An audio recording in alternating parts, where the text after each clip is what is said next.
Boa noite, queridos amigos. Mais uma vez estamos aqui, em nome do Núcleo Espírita Aldeia de Luz, da Aldeia da Serra, encerrando o ciclo de palestras da Semana Espírita.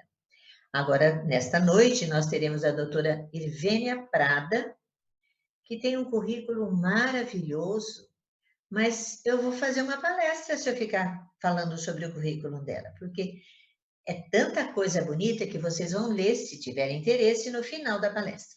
Eu vou dizer que doutora, ela é, entre outras atividades, ela é médica veterinária, professora e pesquisadora da USP, integrante da Associação Médico Espírita de São Paulo, atuando na divulgação do paradigma Ciência e Espiritualidade. Tudo isso, entre outras coisas. Então, tudo que vocês quiserem saber a respeito dela, vocês vão ver no final da palestra. Agora nós temos, a doutora vai falar sobre progresso moral, saúde e espiritualidade. Nós aproveitamos então o tema da Semana Espírita e vou ler para vocês no nosso livro Vigiai e Orai, o tema chamado Saúde. A saúde é também um estado da alma. Os pensamentos negativos envenenam as células e comprometem o funcionamento dos órgãos. Cuidar do corpo não é somente exercitá-lo. O cérebro é um dínamo gerador de energias. Quem cede espaço mental para a imaginação doentia acaba no desequilíbrio. Toda trama infeliz se articula em silêncio. Se queres estar sempre bem fisicamente, saneia os teus pensamentos. Areja as tuas ideias e não conculques os teus sentimentos. Não percas tempo em discussões e polêmicas. Sobretudo, não te permitas mais de 1 hora ociosa por dia. Fiquemos agora com a doutora Irvênia, com o tema Progresso Moral, Saúde e Espiritualidade. Muito boa noite. Olá, boa noite a todos, sejam todos muito bem-vindos. Hoje nós vamos estudar esse tema, Progresso Moral, Saúde e Espiritualidade. Eu agradeço à Casa Espírita de Aldeia da Serra a oportunidade dessa tarefa. Bem, nós vamos iniciar fazendo a definição do que seja saúde segundo a Organização Mundial de Saúde. Ela diz assim: saúde compreende o estado de completo bem-estar físico, mental e social, o que transcende a ausência de doenças e afecções, ou seja, esse completo estado de bem-estar físico, mental e social independe da presença ou de ausência de doenças e de afecções, não é? Não é só quando nós estamos sem afecção e sem doença que nós temos saúde, é muito mais do que isso. A Organização Mundial de Saúde ainda recomenda um estilo de vida com pensamentos, atitudes e hábitos salutares, como é o caso de uma alimentação equilibrada, exercícios físicos, cultivo de alegria, de bom humor. E recomenda que nós evitemos hábitos não salutares, como comer e beber em excesso, guardar mágoas, ressentimentos e outras coisas. Bem, esse conceito emitido pela Organização Mundial de Saúde é quase completo, porque para nós espíritas faltou o quê? O aspecto espiritual. Quem vai tratar disso é Emmanuel, no seu livro O Consolador, no item 95. Desculpa, diz ele: em face dos esforços da medicina, como devemos considerar a saúde? E olha o que ele comenta: para o homem da terra, a saúde pode significar o equilíbrio perfeito dos órgãos materiais. Para o plano espiritual, todavia, a saúde é a perfeita harmonia da alma. Olha que conceito extraordinário. Vamos repetir para Emmanuel: saúde é a perfeita harmonia da alma. E ele ainda complementa: para a obtenção da qual harmonia da alma, muitas vezes a necessidade da contribuição preciosa das moléstias e deficiências transitórias da Terra. A doutrina espírita, com certeza, é a única doutrina ou corrente filosófica que admite, que aceita que a ocorrência de moléstias, afecções e deficiências seja um recurso terapêutico para que nós retornemos o equilíbrio, a perfeita harmonia da nossa alma, representando o conceito de saúde conforme Emmanuel expressa nesse seu livro Consolador, não é? Então, nós temos aí um ensinamento extraordinário de que nem sempre, quando nós estamos na vigência de uma doença, de uma afecção, ou temos alguma deficiência, então nem sempre isso significa perda de saúde. Pelo contrário, às vezes esse é o remédio, é o recurso terapêutico, é o recurso pedagógico que a vida nos oferece para que nós equilibremos a nossa saúde enquanto perfeita harmonia da alma. Eu acho que esse conceito de Emmanuel muito profundo, muito reflexivo mesmo. Vamos agora conceituar o que seja espiritualidade. Se a gente for no dicionário, nós vemos lá, espiritualidade é o estado do que é espiritual, tudo bem. Mas aqui no nosso meio espírita, nessa nossa proposta, quando nós dizemos saúde e espiritualidade, esse termo tem outra conotação. Tem a conotação de transcendência, de busca de amadurecimento, busca de evolução espiritual, busca de patamares cada vez mais elevados de dignidade pessoal e coletiva. Portanto, para nós, dentro desse nosso contexto, e a nossa palestra de hoje está inserida nesse contexto, espiritualidade representa a busca de transcendência de evolução espiritual. Bem, esse conceito, ele vem desde William James, professor de filosofia da Harvard University, lá nos Estados Unidos. E ele foi considerado o pai da psicologia americana, porque William James foi o primeiro indivíduo, bem no começo do século XX, que trouxe, através dos seus escritos, das suas palestras, das suas aulas, uma reflexão a respeito do papel da medicina, que não deveria se ater só aos cuidados do corpo físico, mas deveria levar em conta também as crenças, as convicções, as emoções, os sentimentos do ser humano. Então, ele propôs para a medicina uma abrangência no cuidado para com o ser humano, vendo nele o que hoje nós chamamos, segundo Joana de Ângeles, de ser integral. Bem, esse conceito de espiritualidade, que vem desde William James, ele é adotado como base do chamado paradigma médico-espírita de todas as AMEs, cada uma das associações médico-espíritas. Aqui no Brasil tem mais de 70, tem a Associação Médico-Espírita do Brasil Internacional, que foram lideradas durante muitos anos pela nossa querida amiga doutora Marlene Nobre, a quem eu rendo a maior homenagem. Eu tive o privilégio de conviver com ela muitos anos, de realizar viagens, tarefas com ela.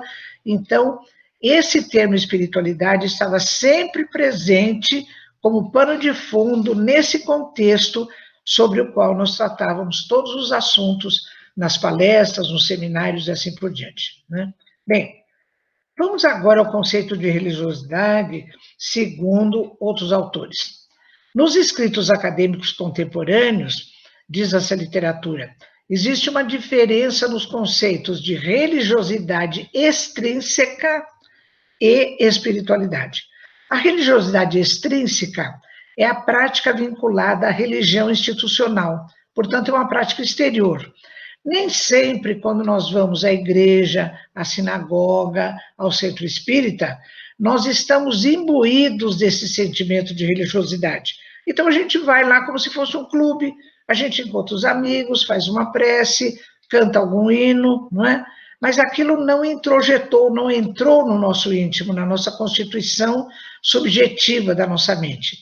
Enquanto espiritualidade pode fugir do rótulo religioso, não necessariamente ela está atrelada a rótulo religioso, e tende a uma conotação individual e subjetiva da experiência do sagrado, ou seja, da experiência de vivências espirituais, né? Enquanto transcendência, por isso, enquanto espiritualidade. Portanto, a espiritualidade, ela pode ser buscada através de rótulo religioso, mas não da religiosidade de fora, a exterior, a extrínseca. Ela pode ser buscada pela religiosidade intrínseca, interior. E nós espíritas fazemos a busca da nossa transcendência enquanto espiritualidade através da nossa religiosidade intrínseca pelos caminhos da doutrina espírita, né? Bom, quando Emmanuel, então, fala que saúde é a perfeita harmonia da alma, quando espiritualidade nós conceituamos como transcendência, como evolução espiritual, então vamos ver qual dos nossos aspectos evolutivos tem a ver com saúde e com espiritualidade. Será a nossa evolução orgânica? Porque o nosso corpo de hoje, enquanto ser humano, já está muito modificado do corpo humano dos primeiros espíritos humanos que encarnaram aqui no planeta milhões de anos atrás. Evolução intelectual, evolução moral, vamos ver que tipo de evolução se encontra fazendo esse link de saúde com espiritualidade, né? Na questão 370 do Livro dos Espíritos, Kardec pergunta, pode-se induzir uma relação entre o desenvolvimento dos órgãos cerebrais e das faculdades morais e intelectuais? Resposta, não confundais o efeito com a causa. Não são os órgãos que lhe dão ao espírito as faculdades, mas as faculdades do espírito é que impulsionam o desenvolvimento dos órgãos. Então, não é porque nós ficamos em postura ereta, estamos desenvolvendo cada vez mais o nosso cérebro, não é porque nós temos um cérebro muito evoluído, do ponto de vista desse processo evolutivo, que, consequentemente, nós vamos ter faculdades intelectuais e morais. Não, é o contrário. As faculdades do espírito é que impulsionam o desenvolvimento dos órgãos do corpo físico, né? Quando nós vamos à Lei do Progresso, o Livro dos Espíritos, questão 785, lá nós lemos, o progresso intelectual avança sempre. Olha que isso nós vemos, né? Mas o maior obstáculo ao progresso moral são o orgulho e o egoísmo.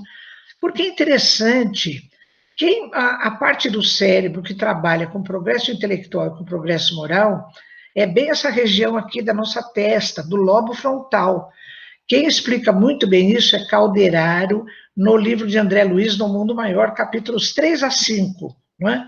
Então, esse progresso moral nosso não está acompanhando o progresso intelectual, porque enquanto humanidade nós temos ainda uma grande parcela de orgulho e de egoísmo na nossa personalidade, no nosso comportamento.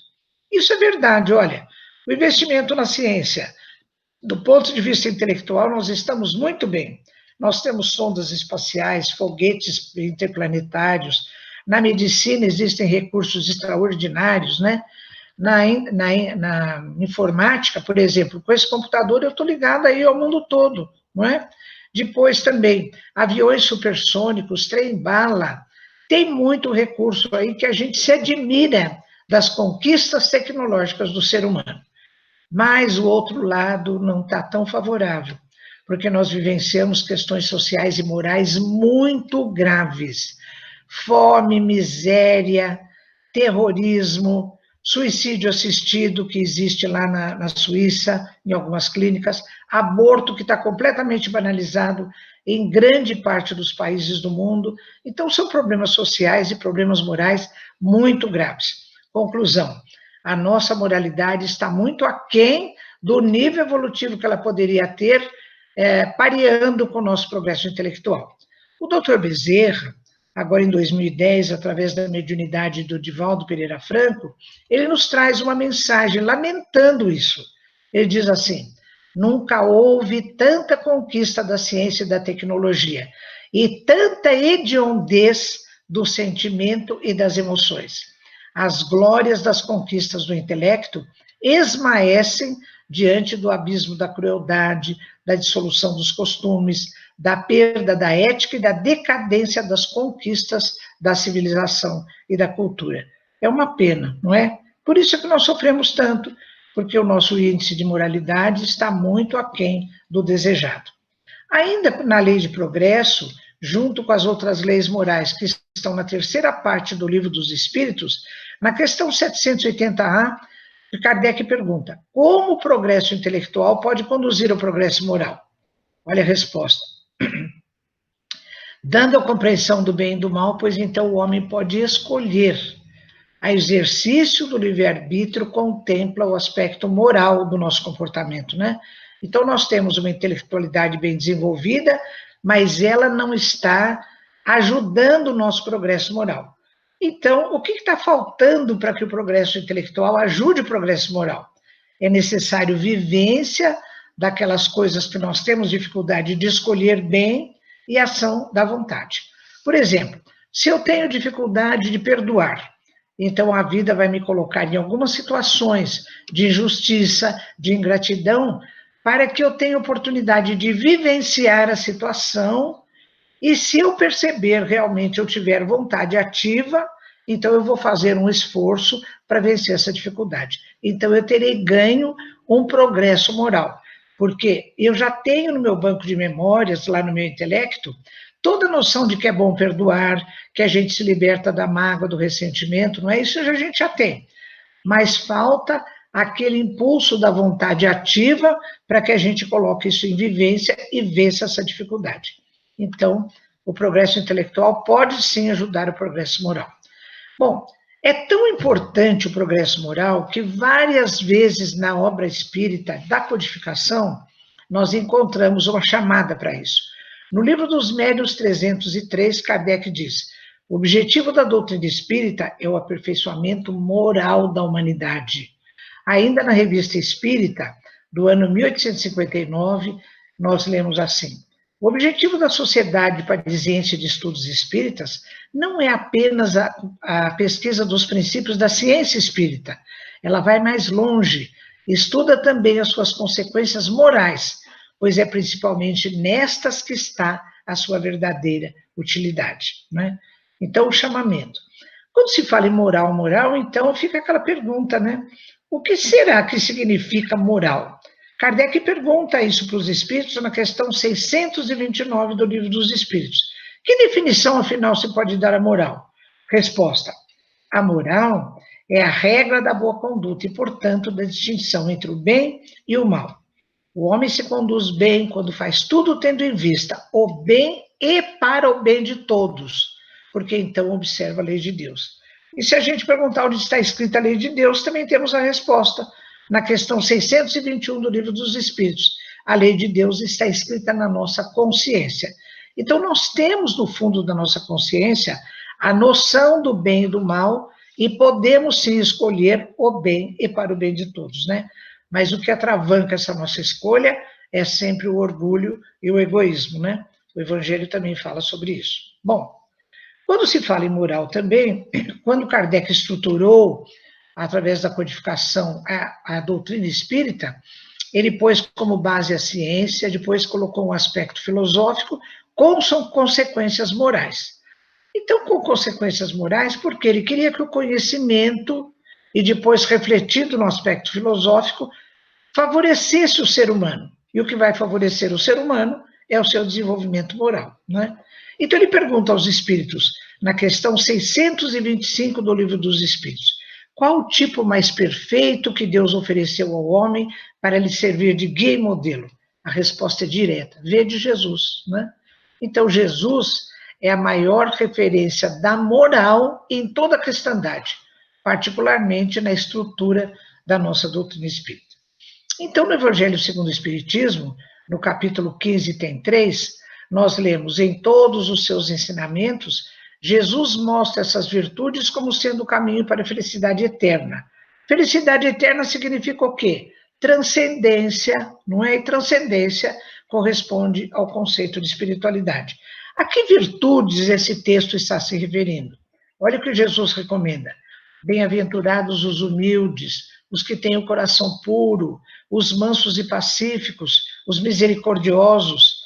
Amai o próximo como a vós mesmos, amai os vossos inimigos, perdoai as ofensas se quiserdes ser perdoados, fazei o bem sem ostentação, julgai-vos a vós mesmos antes de julgar os outros.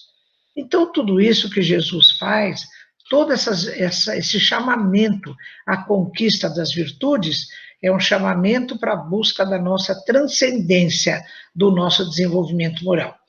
E Jesus é a referência disso, até porque, na Gênesis de Kardec, capítulo 15, no item 28, nós lemos: Jesus curou os males físicos. É verdade, ele curou cegos, paralíticos, curou deficientes, né? Mas, sobretudo, ele curou os males morais. Quando a gente vai lendo esse texto da Gênesis, A gente entende, então, que Jesus ele foi um agente de autocura, acima de tudo. Porque quando ele curava algumas pessoas, a gente pode ver em várias passagens, ele dizia assim, por exemplo, aquele paralítico que ele curou da piscina, ele dizia, vai e não peques mais, para que no futuro não te aconteça coisa pior. Quando ele socorreu aquela mulher que ia ser lapidada, não é, por adultério, quando todo mundo vai embora e ele ajuda a erguê-la, e ele pergunta a ela, cadê os que iam te condenar? Ela falou, não tem mais ninguém, Senhor, foram todos embora. Ele diz, eu também não te condeno, vai e não peques mais. Né? Então, Jesus sempre recomendava a pessoa livrar-se dos seus males, das suas dificuldades morais, para que pudesse ascender a esses patamares cada vez mais altos de dignidade moral e, portanto, de felicidade e de transcendência, né? Então, frente a moléstias ou dificuldades, nós termos um recurso de uma estatura moral bem consolidada faz toda a diferença. Na área da saúde, pessoal, tem dois conceitos que são sempre levados em conta. Um é o coping. Eu traduzi aqui, dentro desse nosso contexto, como sendo aceitação. Mas não é aquela aceitação de resignação, então eu tenho que viver a cruz da minha vida. Não, não é isso. É aceitação pelo entendimento. Então a gente sabe, lembra lá quando Emmanuel falou do conceito de saúde? É a perfeita harmonia da alma, para a qual muitas vezes há necessidade da vivência de deficiências ou de moléstias transitórias aqui na Terra.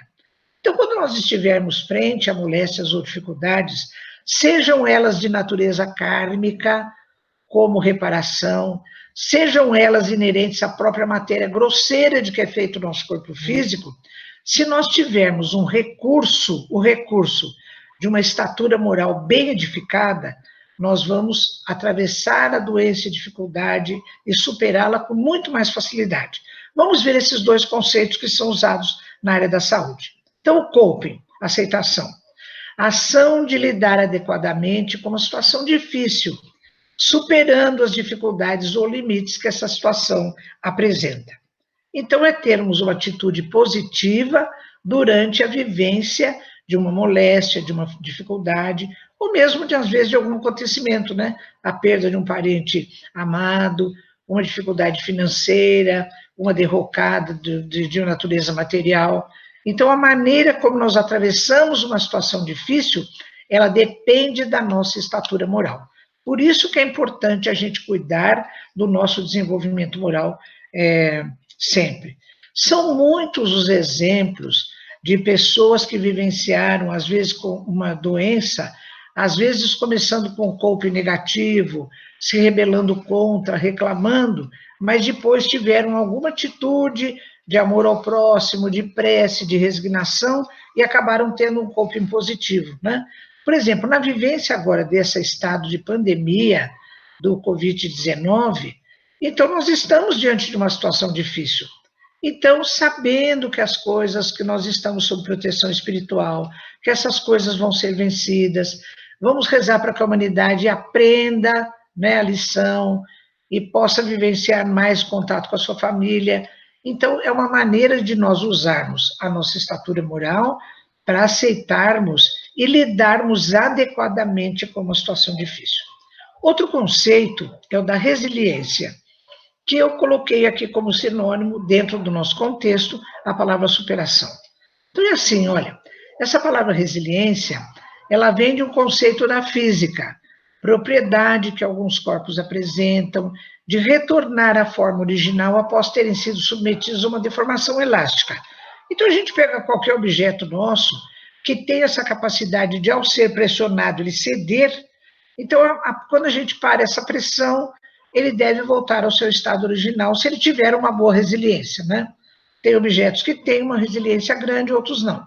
Do ponto de vista emocional, que é o que nos interessa agora, é a capacidade de lidar com problemas, adaptar-se a mudanças, superar obstáculos ou resistir à pressão de situações adversas. Então, eu entendo que é diferente do coping, que é você vivenciar positivamente uma situação difícil durante a vivência dela. E a resiliência é uma atitude positiva após uma vivência difícil, amadurecendo e evoluindo com essa experiência. Porque tem muita gente, mesmo agora na vivência da pandemia, eu penso que deve ser um número pequeno de pessoas. Vai sair da pandemia, está reclamando durante e vai reclamar depois, né? Então, não amadurece com a situação, não amadurece com o problema. A maior parte da humanidade, eu sou otimista, eu estou esperando que vá ter uma atitude positiva após essa vivência difícil, vá amadurecer e evoluir com essa experiência. Isso é resiliência, né? Então, o nosso coping, ou seja, aceitação de uma doença, de uma dificuldade, de uma deformidade, e a resiliência vão depender da nossa estatura moral que nós vamos cultivar durante a nossa vivência, né? Por isso é que no Evangelho segundo o Espiritismo, no capítulo 17, cujo título é Sede Perfeitos, item 4, está escrito lá: reconhece-se o verdadeiro espírita pela sua transformação moral e pelos esforços que faz para dominar suas más inclinações. Porque através da perfeição, da transformação moral, nós vamos reforçando essa nossa estatura moral e tendo condições de vivenciar com mais facilidade, com entendimento, os nossos problemas relacionados à saúde enquanto perfeita harmonia da alma, né? Então, nós despendemos para isso esforço e boa vontade. Em um dos centros espíritas que eu trabalhei durante muitos anos em São Paulo, uma companheira nossa, sempre na prece final, ela diz assim: Jesus abençoa o nosso esforço. Eu ficava pensando naquilo, eu disse: meu Deus, mas isso é verdade. Porque o que nós podemos oferecer para nós mesmos e para Jesus, nas tarefas, né? Em sua homenagem? Nós não podemos oferecer esforço e boa vontade, não é? Então, isso nós temos que fazer, cada um consigo mesmo, para vencer as suas próprias dificuldades. Por isso é que a canção popular diz: cada um de nós compõe a sua história, e cada ser em si carrega o dom de ser capaz de ser feliz, né? Então, eu termino essa minha apresentação de hoje com essa fala de Cora Coralina. Olha que coisa bonita que ela diz. Vocês se lembram lá para trás, na definição de moral, na questão 629, quando Kardec pergunta qual o verdadeiro significado de moral? Os espíritos respondem: o indivíduo se conduz bem, está dentro da lei moral, quando ele faz a distinção entre o bem e o mal, então pode escolher. Esse verbo é tão importante que eu encontrei aqui numa fala de Cora Coralina. Olha o que ela diz: mesmo quando tudo parece desabar, cabe a mim decidir entre rir ou chorar, ir ou ficar, desistir ou lutar. Porque descobri no caminho incerto da vida que o mais importante é o decidir, ou seja, é o escolher, né? A todo momento nós somos chamados a escolher. Então, se existe nós ouvimos alguma coisa de maledicência, nós podemos escolher reforçar aquela maledicência, ou podemos dizer: bom, vamos então tentar ajudar através de uma prece, de um pensamento positivo, não é? Quando nós vamos decidir a respeito de coisas muito graves, como, por exemplo, situações de aborto, de eutanásia, então nós temos que escolher. E vamos lembrar sempre da questão 629 do Livro dos Espíritos. Vamos escolher o bem e para o bem de todos, porque não vale numa situação que envolve várias pessoas a gente escolher o que favorece uma pessoa ou outra pessoa. O bem tem que dominar e atender a todas as pessoas envolvidas naquele contexto, né? Então, pessoal, com isso eu termino essa apresentação de hoje, agradecendo essa oportunidade que me foi oferecida pela Casa Espírita lá de Aldeia da Serra, e eu vou fazer uma prece de encerramento, enfocando a gratidão, não é? Porque eu aprendi da minha vida, como diz a Cora Coralina, né? Porque eu descobri no caminho certo da vida que o mais importante é decidir pela gratidão e não pela reclamação. Então, nesse momento, eu quero agradecer aos amigos espirituais, quero agradecer a todo o pessoal lá da Casa Espírita Aldeia da Serra, quero agradecer a todos que vão compartilhar dessa apresentação, desse estudo. Então, é assim, agradecendo a todos, que eu vou fazer minhas as palavras de Maria Dolores, na prece que ela faz de gratidão, ação de gratidão. Ela diz assim: no tempo que se desdobra, sem um minuto de sobra no dia se recompor, entendendo o tempo agora pelos bens de toda hora. Muito obrigado, Senhor, pelo sol que envolve o mundo, pelo chão vivo e fecundo, pela fonte, pela flor, por toda a amplidão que vejo do trabalho benfazejo. Muito obrigado, Senhor, pela fé que me descansa no regaço da esperança, pelas promessas do amor, pelo caminho risonho do ideal a que me exponho. Muito obrigado, Senhor, por todas as alegrias ante as bênçãos que me envias do plano superior e até pelos problemas e provas da senda em que me renovas. Muito obrigado, Senhor. Pessoal, até mais, até a próxima vez. Muito obrigada a todos.